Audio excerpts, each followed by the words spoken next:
Bismillahirrahmanirrahim. Assalamualaikum warahmatullahi wabarakatuh. Hari ini kita akan membahas tentang instrumen kebijakan moneter dalam sistem ekonomi Islam. Jadi kita akan membahas ini untuk menjawab apa yang harus dilakukan oleh pembuat kebijakan apabila dalam sistem moneter itu adanya pelarangan dalam penggunaan sistem bunga di perbankan. Sehingga apa sih sebetulnya sistem ekonomi Islam? Apakah layak dan bisa diterapkan dalam kegiatan moneter atau instrumen kebijakan moneter? Maka disinilah kita akan membahasnya satu persatu perlahan-lahan untuk meyakinkan atau menjelaskan bahwa dalam sistem ekonomi Islam kebijakan moneter pun bisa diterapkan, karena dalam kebijakan moneter konvensional ada beberapa kebijakan yang tidak bergantung dengan bunga. Baik, next ke slide selanjutnya.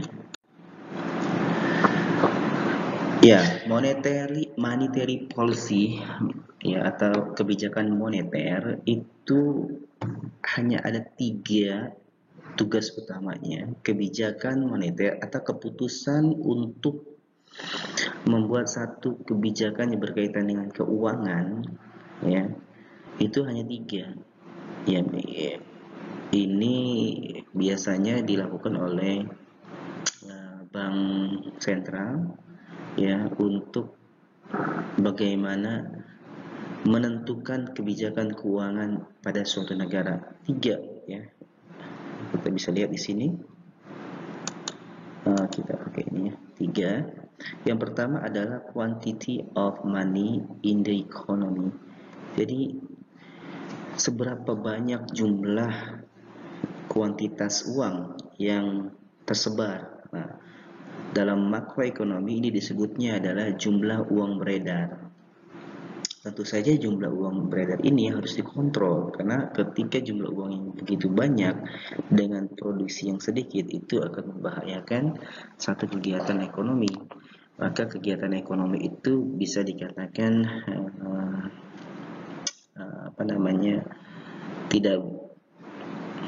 tidak berjalan dengan baik, ya. Kegiatan ekonomi akan terganggu ketika jumlah uang beredar lebih banyak dibandingkan dengan produksi.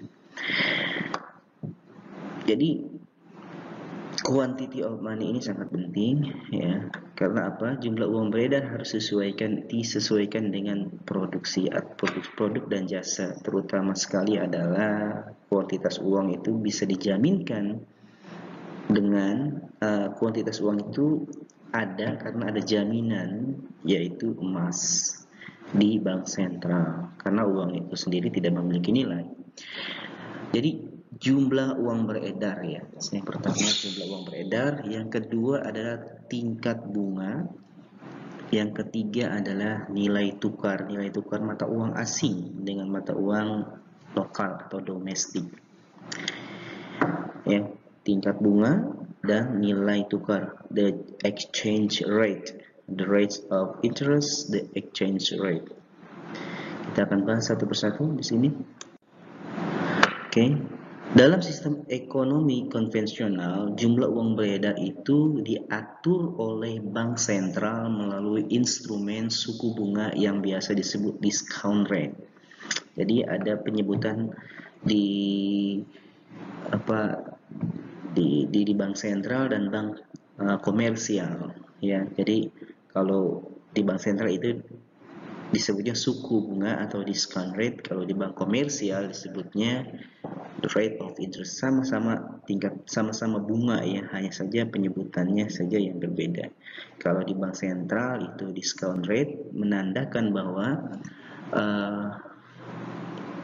tingkat bunga dari turunan pertama, ya, kemudian turun lagi ke selanjutnya Turunan kedua disebut tingkat bunga, ya. Kalau turunan pertama disebut suku bunga. Maka suku bunga biasanya disebut untuk bank sentral, bank komersial juga bisa sebetulnya, ya. Yang suku bunganya yang menyerupai dengan bank sentral disebut suku bunga. Ya. Tapi kita anggap saja sama ya, tingkat bunga dan suku bunga. Hanya saja penyebutannya berbeda pada tempat yang berbeda. Kita ambil contoh di sini bahwa kebijakan moneter itu tugas utamanya adalah mengatur jumlah uang beredar, ya. Mengatur jumlah uang beredar. Ya. Nah, untuk mengatur jumlah uang beredar, anggap kita ini dalam keadaan sekarang inflasi, ya. Ketika terjadi inflasi, bank sentral meningkatkan suku bunga untuk mengendalikan inflasi. Sehingga sedikit uang mengalir ke bank komersial, yang efeknya uang pun akan sedikit mengalir ke dalam ekonomi, yang mana jumlah uang beredar di tengah-tengah masyarakat akan berkurang. Jadi ketika inflasi terjadi, ya, itu menunjukkan bahwa jumlah uang beredar sangat banyak, ya. Jumlah uang beredar sangat banyak. Nah, gimana nih jumlah uang beredar ini banyak supaya berkurang? Karena produksi sedang inflasi tinggi, ya, itu menunjukkan bahwa produksi rendah. Sehingga supaya terjadi produksi yang meningkat, maka ditingkatkanlah yang namanya tingkat bunga. Agar apa? Agar jumlah uang yang beredar di tengah-tengah masyarakat bisa berkurang. Di sini kita bisa lihat, ya, inflasi meningkat mengakibatkan tingkat bunga meningkat, yang tentu saja dalam jangka waktu pendek investasi menurun. Kenapa? Karena orang-orang kaya itu akan naruh uangnya di bank melihat tingkat bunga meningkat. Ketika tingkat bunga meningkat ini, efek lainnya, ya, investasi menurun. Nah, disinilah jumlah uang beredar menurun di akhirnya, ya. Dan mudah-mudahan kelihatan nih nanti JUB, ya, ini JUB menurun. Kita lanjut. Oke, Bank Sentral Ekonomi Islam. Dalam ekonomi Islam tidak ada bunga, sehingga bank sentral tidak menerapkan kebijakan discount rate. Bank sentral Islam memerlukan instrumen bebas bunga untuk mengontrol kebijakan moneter dalam ekonomi Islam. Ya, maka bagaimana caranya supaya ekonomi Islam itu bisa berjalan selaras dengan kebijakan ekonomi modern seperti ini, seperti saat ini, ya. Maka pertanyaannya adalah, apakah bank sentral pada ekonomi Islam memiliki instrumen untuk mengontrol kebijakan moneter, ya, untuk mengontrol kebijakan moneter? Jawabannya adalah ya. Tadi sudah kita berikan pendahuluan bahwa kebijakan ekonomi atau sistem ekonomi Islam memberikan opsi-opsi lain, ya, atau memberikan satu pandangan bahwa ada banyak cara untuk menerapkan sistem moneter. Kita ingat bahwa tujuan sistem moneter adalah mengendalikan jumlah uang beredar. Oke? Sistem ini bisa diterapkan. Apa itu? Yang pertama adalah, kita lihat di sini. Terdapat beberapa instrumen bunga yang dapat terdapat beberapa instrumen bebas bunga yang dapat digunakan oleh bank sentral untuk menambah atau mengurangi jumlah uang beredar, sehingga penghapusan bunga tidak menghambat bank sentral untuk mengontrol jumlah uang beredar dalam ekonomi. Ya. Jadi sistem ekonomi Islam pun bisa diterapkan pada sistem ekonomi konvensional saat ini. Jadi sistem ekonomi konvensional itu juga ada sebetulnya, hanya saja keberpihakan untuk tidak menggunakan bunga itu sangat sulit ya. Bukan sulit sebetulnya, belum ada keinginan ya. Di negara-negara maju ya sebenarnya bisa ada. Cuma sayangnya di negara berkembang seolah-olah hanya kebijakan mengontrol tingkat bunga itu cara satu-satunya pembuat kebijakan untuk mengontrol jumlah uang beredar, padahal kebijakannya banyak ya. Kebijakannya banyak, maka dari itu tidak hanya bunga yang mampu mengontrol jumlah uang beredar, tetapi kita akan lihat di sini ada berapa? Ada 7 ya. Ada 7 instrumen kebijakan moneter yang sebetulnya ada di kebijakan sistem moneter konvensional ya, yang tidak bergantung dengan bunga ya, yang sesuai dengan syariah. Jadi mudah-mudahan kalian nanti bisa menjadi pembuat kebijakan untuk bank sentral, yaitu Bank Indonesia, sehingga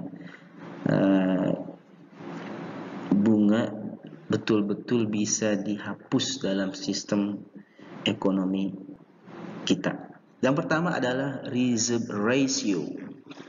Yang kedua moral suasion, lending ratio, refinance ratio, profit sharing ratio, Islamic sukuk, government investment. Oke, satu adalah reserve ratio. Reserve ratio. Ya, reserve itu artinya adalah jaminan, cadangan. Reserve ratio. Di sini dimaksudkan adalah suatu presentasi dari simpanan bank komersial yang harus dialokasikan ke bank sentral. Bank sentral, jika rasio 10:90 artinya 10% dialokasikan di bank sentral dan 90% di bank komersial dari total simpanan. Artinya kredit yang bisa diberikan ke masyarakat hanya 90% dari total uang yang dimiliki bank komersial, sedangkan 10% disimpan di bank sentral. Sehingga apa? Jumlah uang beredar bisa berkurang kan? Jumlah uang beredar sebanyak 90.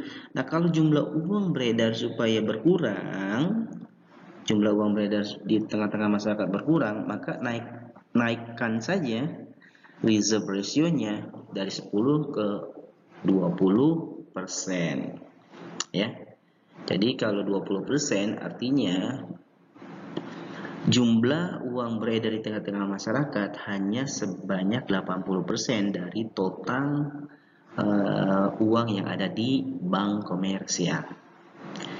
Kita lanjut ini ya tadi. Jadi jalurnya apa nih untuk melihat konklusinya? Reserve ratio antara bank sentral dan bank komersial. Oke. Jika reserve ratio antara bank sentral dan bank komersial meningkat, ya, maka jumlah uang beredar menurun, ya, gitu ya. Reserve ratio antara bank sentral dan bank komersial meningkat, maka jumlah uang beredar di tengah-tengah masyarakat menurun. Oke, yang kedua adalah moral suasion. Bank sentral dapat membujuk bank komersial untuk meningkatkan permintaan kredit sebagai tanggung jawab mereka. Ketika ekonomi berada dalam depresi, apa itu depresi? Beda ya depresi dengan inflasi. inflasi itu jumlah uang, ya, jumlah uang yang banyak, tapi kemampuan daya beli untuk suatu produk menurun. Ya, jadi sebetulnya bukan harga barangnya yang naik sebetulnya, ya, sebetulnya adalah uangnya yang nilainya yang berkurang, ya, kemampuan uangnya tidak lagi sekuat sebelumnya. Makanya kita ketika belajar annuitas bahwa sifat uang itu akan terus berkurang seiring dengan bertambahnya waktu. Nilai uang itu akan berkurang, kemampuan daya beli uang itu akan berkurang seiring dengan bertambahnya waktu. Oke, jadi apa itu depresi? Depresi itu keadaan di mana ekonomi sedang lesu, pengangguran meningkat, tingkat bunga cenderung tinggi, ya. Maka terjadilah itu yang disebut depresi, ya. Ekonomi lesu, keadaan investasi sedang tidak baik, ya. Dan intinya ribet dah keadaan, ya. Lapangan kerja juga sempit, ya. Itu depresi, ya.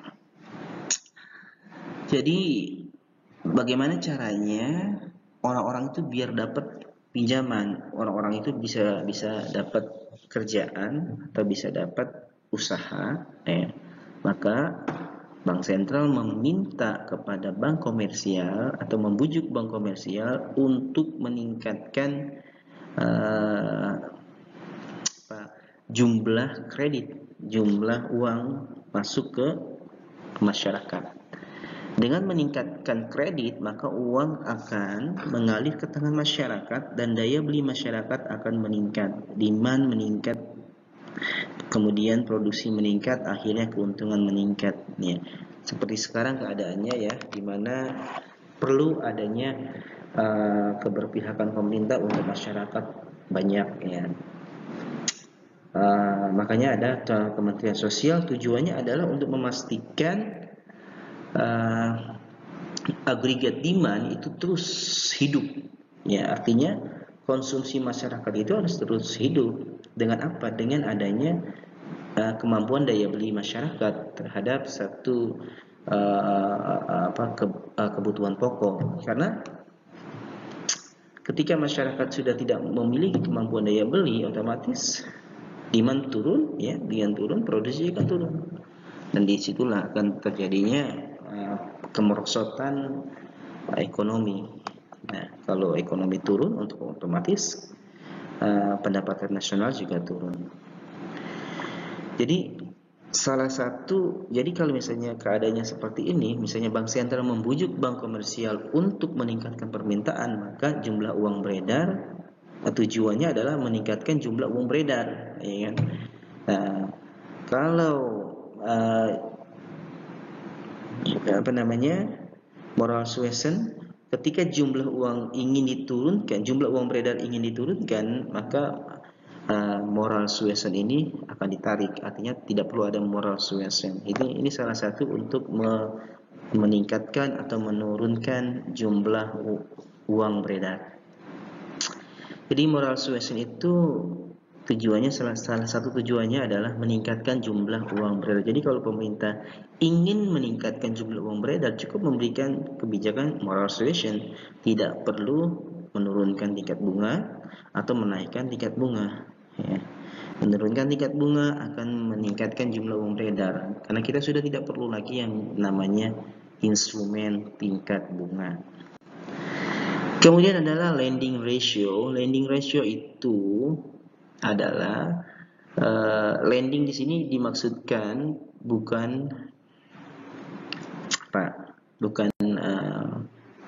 karena dalam bank syariah, dalam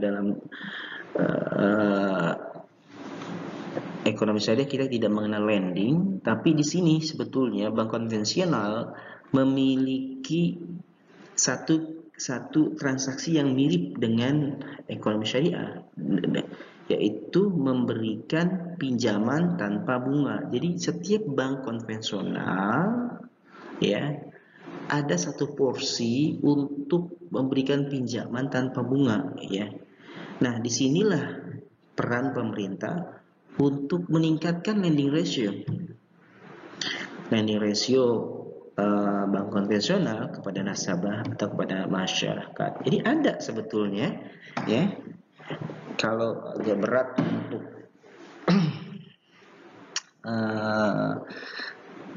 kalau agak berat untuk meningkatkan atau tidak bisa menghilangkan sama sekali sistem bunga, maka ditingkatkanlah lending ratio. Bisa tidak bisa? Sangat bisa. Kenapa? Karena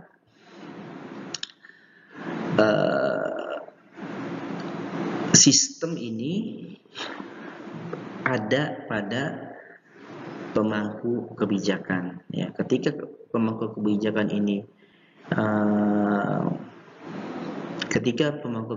ini berpihak kepada masyarakat, maka apapun bisa dilakukan.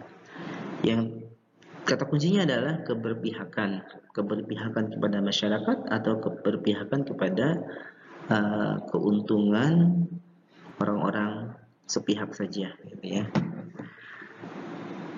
Ya, bank syariah bisa, bank sentral di sini maksudnya BS, bank sentral bisa menginstruksikan bank konvensional untuk mengalokasikan sejumlah persentase tertentu, misalnya 30% dari amanah deposit untuk diberikan kepada masyarakat miskin melalui skim Qardul Hasan. Artinya lending ratio-nya ditingkatkan kembali, yang tadinya misalnya 10%, 20% menjadi 30%, atau bahkan bisa 50%, 50%. Skim Qardul Hasan atau skim lending ratio tanpa bunga bisa ditingkatkan menjadi 50%, 50%. Ya. Oke. Kemudian refinance ratios. Sejumlah proporsi dari pinjaman bebas bunga yang diberikan bank konvensional kepada nasabah yang kemudian dibayarkan kembali oleh bank sentral. Ketika refinance ratio meningkat, ya, pembayaran yang diberikan meningkat, ya. Pembiayaan yang diberikan meningkat, dan ketika refinance ratio turun, maka bank konvensional harus hati-hati karena mereka tidak didorong untuk memberikan pinjaman. Sebetulnya ini adalah satu skema untuk para pengusaha ekspor impor ya. Tentunya untuk ekspor atau impor produk-produk unggulan itu biasanya dibantu oleh pemerintah ya untuk pembiayaan misalnya kita punya yang namanya perusahaan atau produk unggulan apa itu kayu apa itu ya. Jadi kita punya kayu ya kayu lah ya. Kayu yang diekspor ke luar negeri. Nah, untuk proses ekspor itu kita bisa melakukan pembiayaan oleh bank. Biasanya bank komersial itu di BNI atau BRI ya. Nah, itu adalah bentuk dari pemerintah ya untuk membantu pengusaha-pengusaha ya yang ingin mengekspor barang tapi dia tidak memiliki modal, tapi ada produk yang bisa dijual sehingga ketika itu dibantu maka nanti ekonomi akan berjalan. Nah, ketika itu dibantu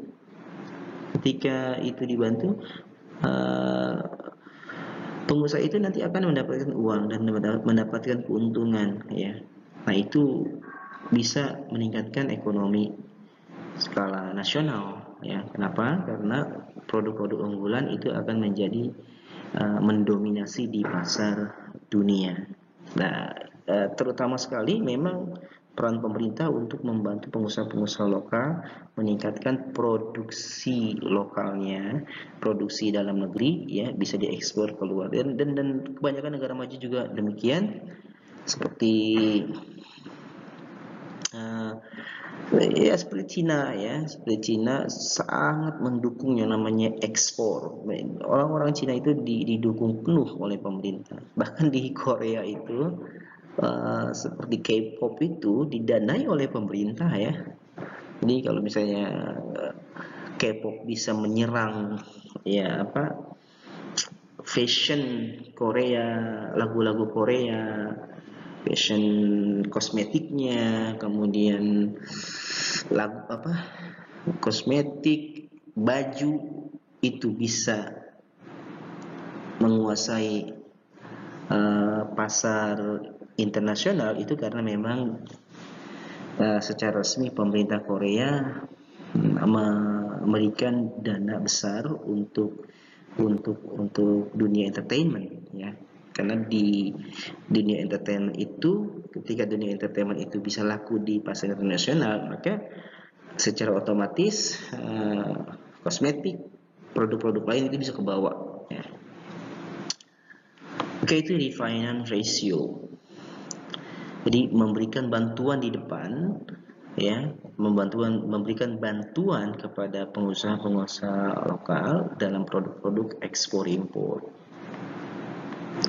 Dengan catatan barangnya ada ya, dengan catatan perusahaannya jelas, itu terjadi banyaknya. Oke, selanjutnya adalah profit sharing ratio. Jadi ini adalah satu skema yang sering kita kenal dengan musyarakah ya. Jadi pada dalam musyarakah itu ada bagi hasil ya, ada bagi hasil. Jadi kalau pemerintah ingin meningkatkan jumlah uang beredar, ya, kita lihat di sini ada profit ratio, bank depositor, bank ratio profit, bank ratio of profit, depositor ratio of profit. Nah, yang di awalnya adalah 4%, artinya apa? 4% ini keuntungan untuk bank ya, dan deposit ini keuntungan gimana? 96% ini keuntungan untuk depositor ya. Jadi kalau satu kegiatan ya, misalnya deposit ini profit ya, bukan bunga. Jadi kalau pemerintah menginginkan jumlah uang beredar itu meningkat, maka jumlah uang beredar itu meningkat, maka keuntungan yang didapatkan oleh bank, oleh depositor, maka 96% ya, 96%, dan 20, ketika jumlah uang beredar ini ingin diturunkan ya, maka yang harus diterapkan bank komersial ya cukup 20% saja. Kita lihat di sini. Jika pemerintah ingin jumlah uang beredar bertambah, maka deposit ratio of profit ya ditingkatkan ya depositnya ya. Maka deposit ratio of profit meningkatnya. Tingkatin aja nih dari 96% dari 80% ya, deposit ratio of profit ya. Gampang sih sebetulnya, intinya kalau jumlah uang beredar itu bertambah, jumlah uang beredar menginginkan jumlah uang itu bertambah, maka deposit ratio-nya akan meningkat, dan vice versa dan sebaliknya ya. Jadi profit sharing ratio itu juga bisa mengatur jumlah uang beredar Oke, lanjut. Suku. Obligasi pemerintah di mana ada properti yang mengikuti suku tersebut pada akhir tahun pendapatan didistribusikan kepada pemegang suku. Kaitannya dengan kebijakan moneter saat terjadi inflasi, pemerintah akan mengeluarkan suku lebih banyak sehingga uang akan mengalir ke bank sentral dan jumlah uang beredar akan tereduksi. Ya, suku itu satu surat berharga yang dimana bisa disebar, bisa dijual ke tengah-tengah masyarakat, maka uang yang dimiliki masyarakat akan masuk ke bank sentral, artinya masyarakat membeli, maka bank sentral akan menerima uang dari masyarakat, sehingga dengan sendirinya jumlah uang beredar akan menurun, tereduksi. Jadi suku memiliki kapasitas untuk menaikkan atau menurunkan jumlah uang beredar. Government investment, penjualan atau pembelian sertifikat bank sentral dalam kerangka komersial disebut sebagai treasury bills. Instrumen ini dikeluarkan oleh Menteri Keuangan dan dijual oleh bank sentral, miriplah seperti suku ya, oleh bank sentral kepada broker dalam jumlah besar, dalam jangka pendek dan berbunga meskipun kecil. Treasury bills ini tidak bisa diterima dalam Islam, maka sebagai penggantinya diterbitkan pemerintah dengan sistem bebas bunga yang disebut Government Investment Certificate, GIC. Ya, artinya sertifikat atau ya sertifikat berharga ya. Ya, jadi ada 7 instrumen yang bisa dilakukan oleh pembuat kebijakan